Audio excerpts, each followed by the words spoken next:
Hello students, let's continue chapter 6 exercise 6.1 question number 4। बड़े ध्यान से देखिए। Observe the following pattern and find the missing digits. ये pattern देखिए, बहुत ही अच्छा पैटर्न है ये, और जो एंड में मिसिंग डिजिट्स है उन्हें हमें इस पैटर्न को समझ के फिल करना है। 11 स्क्वायर होता है 121, 101 का स्क्वायर 101 का स्क्वायर 10201। बस ये पैटर्न को देखते जाइए। 1001 स्क्वायर इज 100201।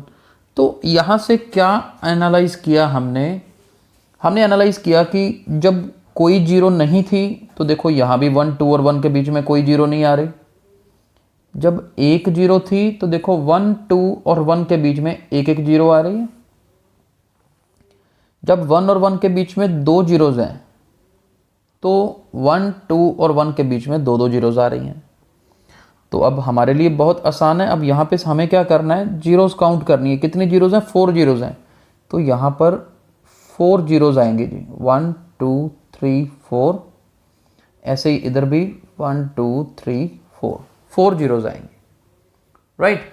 और देखिए नीचे वाला पार्ट देखिए, इसमें कितनी जीरोज हैं? चलिए जीरो काउंट करते हैं, 1 2 3 4 5 6। तो अब इसका आंसर लिखना कितना आसान है, 1 2 3 4 5 6। 6 जीरोज लिखी, फिर 6 जीरोज, 1 2 3 4 5 6, और लास्ट में क्या आएगा, 1 आएगा। तो इस तरह से पैटर्न ऑब्जर्व करके हमें फिल करना आना चाहिए। नेक्स्ट 2 क्वेश्चंस भी इसी तरह के हैं। और मेन चीज़ देखिए, अदरवाइज इसका स्क्वायर निकालना कितना मुश्किल है, लेकिन पैटर्न कितना ईजी बन रहा है। बस नंबर ऑफ जीरोज जितनी है उतनी बीच में जीरोज लगानी है, right. Let's move to question number 5। चलिए नेक्स्ट पैटर्न स्टडी करते हैं। देखिए ध्यान से, 11 स्क्वायर 121 अभी हमने देखा भी था। सेकंड सेम है, देखो 101 स्क्वायर मतलब 10201, ये भी हमने अभी पढ़ा था। तो चेंज क्या है पैटर्न में, ये देखिए ध्यान से, 10101। अब पैटर्न देखिए, 3 बार 1 और उनके बीच में एक एक जीरो लगी हुई।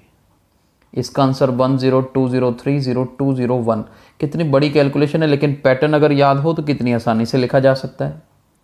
अभी ऊपर देखिए पैटर्न स्टडी किया हमने, क्या एनालाइज किया मैंने कि अगर 1 देखिए 2 टाइम्स आ रहा है, 2 बार आ रहा है ना 1 यहाँ पर, तो हमारे सेंटर में 2 आएगा, हमने 2 तक जाना है।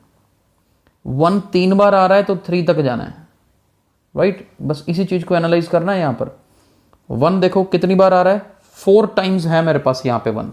तो इसका आंसर देखो कितने आराम से लिख सकते हैं, 1020304। 4 तक गए। अब वापस शुरू कर दीजिए, 4 से 3 2 और फिर 1। तो इस पैटर्न में हमने 1 काउंट किए।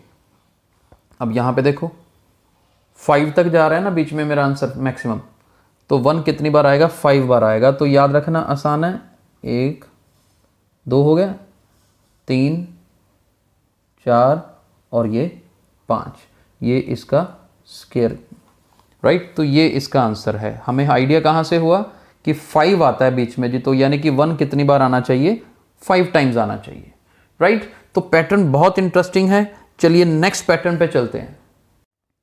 चलिए 6th क्वेश्चन देखिए, ये पैटर्न बहुत ही इंटरेस्टिंग पैटर्न है। सबसे पहले पैटर्न को अंडरस्टैंड करते हैं। देखिए 1 square plus 2 square plus 2 square is equal to 3 square.